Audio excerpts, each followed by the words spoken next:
NBA really did try improving the league with this new rule, but I genuinely think it's harming both players and careers at the same time. If you aren't familiar with this entire 65 game situation, the quick rundown is that at the beginning of the season, the NBA basically said, hey, we need to stop this load management thing because it is getting insane. So they implemented a rule where a player must play in at least 65 regular season games in order to win any sort of postseason award or postseason honor as well. Things like all NBA, MVP, most improved player, anything like that. And at first, it really didn't seem like that big of a deal. I mean, it was great that we were finally seeing them do something against the whole load management thing, but at the end of the day, it didn't seem like there was going to be much conversation around X player not winning MVP because he didn't get in a certain amount of games played. But fan bias aside, the players actually lose a lot more than just some random award. When signing a contract or a contract extension, you are offered more money based off of what you have won, right? So if you won an MVP the season before, or you made a certain amount of all-star teams, or you make all NBA, you get more money on your contract, right? You get offered a super max deal, or it's something along those lines. I'm not like a contract god genius, but it's something along those lines. I know that winning awards does something for your money in your contract. And at the same time, the contract that you are currently under have bonuses, meaning if you were to make an all NBA team in that year, you would get more money, with those bonuses being anywhere from make the all-star game to appear in a certain amount of games. But usually for the big guys, the big stars in the league, it's stuff like an all NBA team or an MVP or whatever. The biggest example of this is Tyrese Haliburton, who had a huge contract this last season where I think it's like a $200 million deal or something like that. And this season we are seeing career highs in every single statistic that he's putting up, with one of his bonuses being to make an all NBA team. It looked like he was very easily going to be able to make that happen, except he got injured, and he is now currently 3 or 4, I can't remember exactly, games away from losing out on that bonus. It means that he loses out on $40 million just because of some unlucky injury that has kept him out for some time. I mean, this guy can come back, put up historic, league never seen before numbers ever, and still not make $40 million that he should have won, or still not make, that honor. Now, before you go down and comment and call me a pocket watching dick rider, it's not really about him making money, okay? I don't really care if Tyrese Haliburton doesn't make another $40 million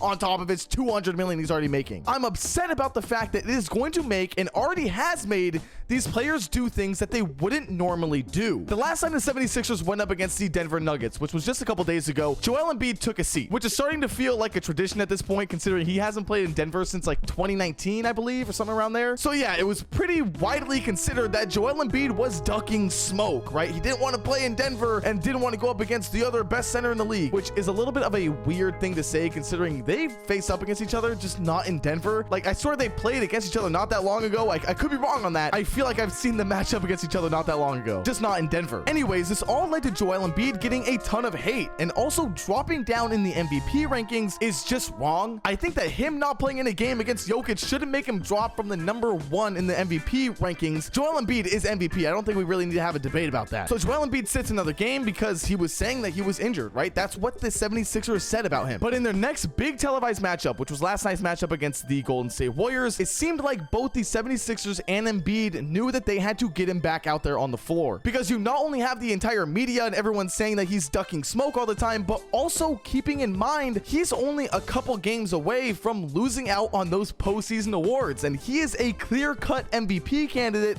and if not MVP, then definitely all NBA. So Joel Embiid goes out and plays, and I'll tell you right now, this guy is hurt. I mean, this clip alone was enough to tell everyone, okay, he wasn't actually ducking smoke. This man is hurt. But this idea that he has to play in every single game in order to win any bonuses or make all NBA or make MVP put him back on the floor when he really shouldn't have. And this is something that could hurt him in his entire career, because this also happened where he went for the ball, something, someone fell on him, whatever, and he hurt his knee, the same knee that he was sitting out a couple games ago for. So if something like this happens because he wants to be out there to win his award or make his money, whatever it is, and he gets some career-ending injury, what's the point of this entire rule? You are forcing these players to go out and play when they are not healthy. That is not what we want to see as NBA fans. We want to see the healthiest players go out and perform. Yes, we want load management to be gone, but that's not a load management case. This man is injured. So Embiid and the 76ers now have two decisions to make. They can either say, you know what, Joel Embiid, if you want to go out and win MVP, we'll keep playing playing you. We'll put you back in the games. You go out, you get your stats, you do whatever, and you win that MVP award. You make that extra money.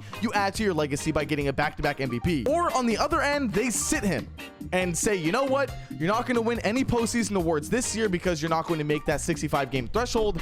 And instead, we are going to have a healthy, good run at the NBA Finals. We're going to get that championship that we've been wanting so bad, which is obviously going to be a huge chance at winning that NBA Finals. I mean, we've all seen Joel Embiid in, the playoffs and what he's done. So this is basically a lose-lose situation for the 76ers because none of it makes sense for what they're going to do. But 76ers aside, the NBA needs to do something about this rule because this is just the beginning. This is the first season of what could be huge problems down the line. And I'll be honest, at first, I loved this rule. I probably made a TikTok or a YouTube video somewhere talking about how much I love this rule. And you know why? Because last year when Anthony Davis played 50-something games, everyone was talking about him in all these postseason conversations. And me being a Kings fan and a Sabonis fan, I felt like he deserved to be there in those conversations instead of AD, simply based off of reliability. And also Sabonis was putting up great numbers and still is, by the way. But this hard cap that the league is set on at 65 games might just be too much. I don't have all the answers, okay? I don't know how exactly the league can fix this and keep this incentive to not be in load management anymore around. So maybe you guys can help me down in the comments below, but to me, there should be some sort of flexibility around this. Maybe you keep that 65 game limit for all the postseason awards, except you take away the bonuses that come along with it. Maybe instead, when these teams are negotiating their contracts, they say, you know what? Instead of making an all-NBA team, Tyrese Haliburton, I want you to average this amount of assists and this amount of games played. That way, there's a little bit more incentive to play good basketball and not rely on the league's rules to make a selection of something like that where, there's a chance that one missed game loses you $40 million. But at the end of the day, Tyrese said it best when he said that this is what the owners want. If they could get away with not having to pay their star player $40 million, they will take that path. But now that I'm done with my take, comment down below your guys' opinion on this, whether or not you agree with me. How do you think the NBA can fix this? Do you like the rule? Should the rule just stay the same? Is Joel Embiid and Tyrese Haliburton just out of luck? Because there are plenty of players who are also approaching that, I think, 17 game limit here, with Kyrie Irving actually being a player who is already out. There is no chance he wins any award, even if he comes back and drops 100 points. Crazy. With that being said, hope you guys all enjoyed, though. While you're down there, be sure to like and subscribe, and I'll see you guys all in the next one. Later.